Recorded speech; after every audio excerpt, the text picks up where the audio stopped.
Halo, Assalamualaikum warahmatullahi wabarakatuh. Om Santi Santiastu, Namo Buddhaya, Mugi Rahayu. Salam sekalian alam. Yang terhormat, ibu-ibu sekalian, pada kesempatan hari ini saya akan punya cerita, yaitu tentang bagaimana mengatasi anak yang ngompol. Saya sedikit cerita dulu ya Ibu ya. Eh, ada murid saya, katakanlah namanya si A. Eh, saya adalah guru TK. Murid saya TK kelas umur 5 tahun, yaitu TKA. Dia kalau di rumah, kebetulan tetangga saya, dia masih menggunakan Pampers. Kenapa kok masih menggunakan Pampers? Karena orang tuanya keduanya adalah mempunyai toko yang besar dan tidak mempunyai pembantu. Dan membiasakan dari ibunya bahwa anak itu supaya tidak sering ke belakang. Jadi sampai usia 5 tahun, si A tersebut masih menggunakan Pampers walaupun di rumah, walaupun mainan, masih menggunakan Pampers. Dan sampai terjadi kebiasaan, istilah orang Jawa itu kulino, dia tidak bisa pup maupun pipis di kamar mandi. Jadi dia ngeprok, istilahnya ngeprok di dalam Pampers itu. Sampai usia 5 tahun. Kemudian suatu saat dia sekolah dan akhirnya teman-temannya itu godain. Kan terlihat pantatnya besar banget, kalau jalan egal-egal, kayak kesulitan gitu. Terus akhirnya digodain sama teman-temannya. Terus lama-lama dia tidak mau sekolah, karena dia tidak bisa, jika kepingin pup maupun pipis, dia tidak bisa ke kamar mandi. Sehingga dia tidak mau sekolah. Terus akhirnya dia keluar. Kemudian saya sebagai gurunya mendatangi, saya eh, cerita-cerita dengan halus. Akhirnya dia mau balik ke sekolah.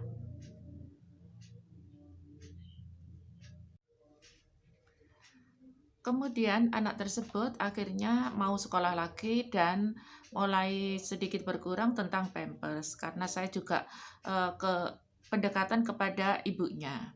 Kemudian cerita yang kedua, ada si B kira-kira sudah umur sampai SD kelas 2, yaitu sekitar 7-8 tahun. Ternyata si B masih tetap ngompol, tapi ngompolnya di rumah. Setiap malam ibunya selalu jemur kasur. Kenapa kok selalu jemur kasur? Karena kasurnya tidak mau dialasi plastik. Eh, Berarti hal tersebut anak itu adalah malas. Setiap mau tidur sudah pipis, kemudian tengah malam pada waktu dia katanya mimpi, tapi kalau mimpi kenapa dia dia bisa menghindarkan eh, ada selimut-selimut dipinggirkan, bantal dipinggirkan, tetapi dia tetap pipis di atas kasur.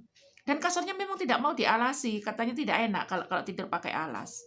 Nah, kalau kalau yang nomor 2 ini berarti tergolong anak itu malas, tidak mau pipis ke kamar mandi karena berat usianya sudah besar. Kemudian punya cerita lagi ketiga. Saya dulu waktu keluar SMA, saya bekerja pada sebuah supermarket. Nah, kebetulan karena saya adalah ke kota besar di Surabaya, sehingga saya kos karena jarak antara antara tempat kerja dan rumah saya di kampung adalah 100 kilo. Akhirnya saya kos di Surabaya. Kemudian saya satu kos dengan teman saya, dan teman saya itu tidak tidak mau satu satu kamar orang dua, dan teman saya tidak mau menggunakan kasur. Dia tidurnya selalu di alas di bawah pakai tikar. Saya bilang kan kan kita nggak enak, kita bayarnya sama-sama. Kemudian kita masak sama-sama. Tapi kalau tidur dia tidak mau menggunakan kasur. Alasannya dia sumuk. Kemudian eh, dia dia bilang sumuk. Ternyata setiap hari dia itu ngompol. Dia pakai alas, alas kayak jarik gitu. Setiap hari dia ngompol. Eee, Itulah cerita ketiga, yaitu ABC. Dari ketiga cerita tersebut, bagaimana menurut pendapat ibu-ibu sekalian? Nah, Ini saya akan mengajak ibu-ibu untuk me menelaah bagaimana cerita ketiga ketiga cerita tersebut, yaitu apakah ngompol itu dianggap berbahaya? Antara iya dan tidak sih. Iya, karena tidak menyebabkan anak itu, eee, menjadi, kayak kecelakaan gitu yang lebih parah. Tapi bahaya juga jika hal-hal itu terjadi sampai usia usia besar. Contoh misal teman saya tadi, umur 19 tahun, masih masih tetap juga ngompol. Kemudian, cara mengatasi ngompol itu apa? Oh, pertama kita konsultasi dulu ke dokter anak, ke psikiatri. Mengapa hal tersebut masih ngompol? Kemungkinan kalau menurut dokter adalah kandung kemihnya kecil, sehingga anak tersebut, tidak bisa menahan, jadi sebentar sudah penuh air kantung kemihnya. Ketidakmampuan mengendalikan. Jadi ada perasaan di dalam diri si anak tidak mampu untuk mengendalikan, eee, "Aku harus pipis." Contoh misal gini, pada suatu hari saya adalah guru TKA, murid saya pada waktu tengah-tengah pelajaran, saya menerangkan di depan dengan menggunakan papan. Murid saya bilang, "Bunda pipis." Saya kira mau minta pipis, ternyata sudah basah semua kursinya. Nah, berarti hal seperti ini dia tidak mampu untuk mengendalikan.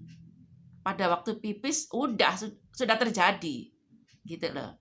Dan di situ, dia nangis karena teman-teman di sekitar gojeki, mengejek. Nangis, kemudian kita ke ruang UKS, kita ganti, kita kasih baju lain. Dan besoknya dia tidak mau sekolah sampai 3 hari, kemudian saya datangi ke rumah. Akhirnya sejak saat itu dia, bisa sedikit mengendalikan walaupun sebelum sampai kamar mandi sudah keluar sudah keluar semua bibisnya, tetap kita ganti.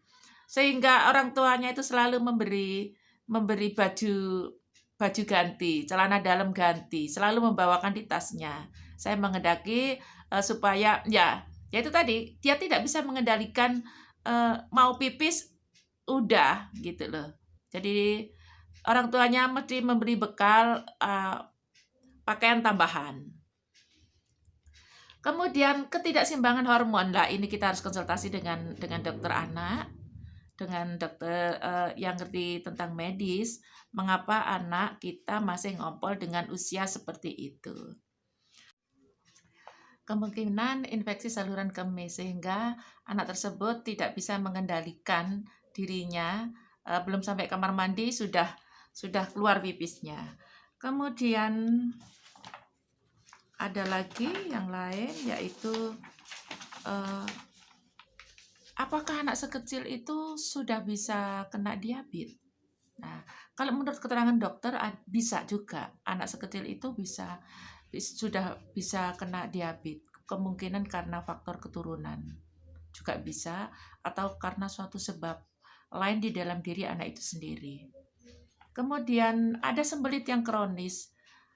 Contoh misal gini, anak tersebut, sering mules di lambungnya, melilit banget. Nah, sehingga dia, sebentar-sebentar pipis sebentar-sebentar pipis.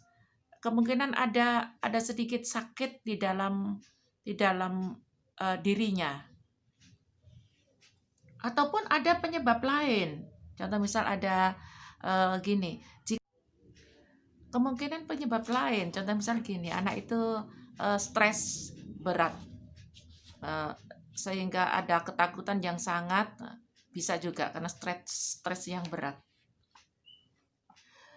Kemudian bagaimana cara mengatasinya?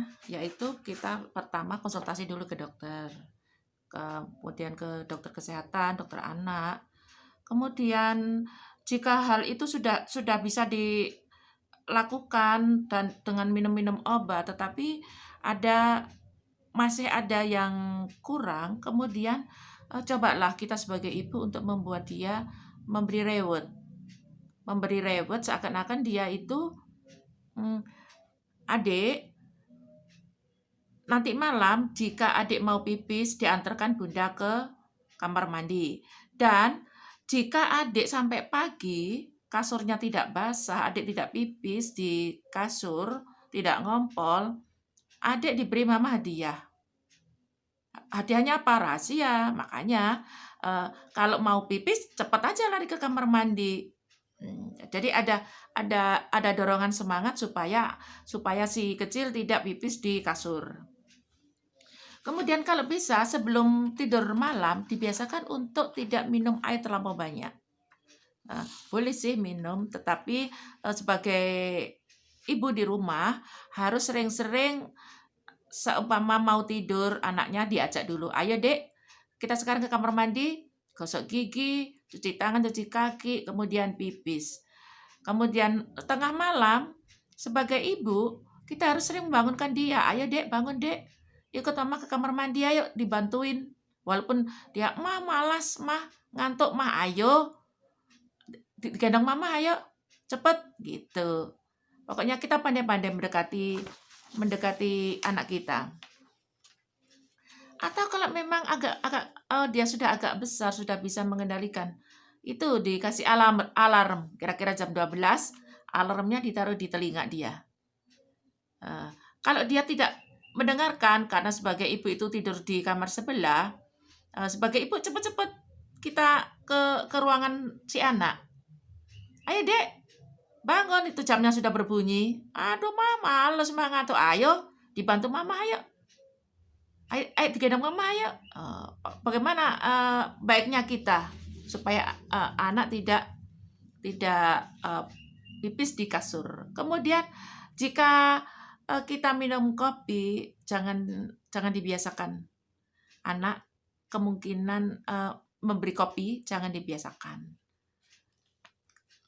Kemudian adanya, eee, itu tadi kita harus tetap menjaga bagaimana caranya kita sebagai orang tua di rumah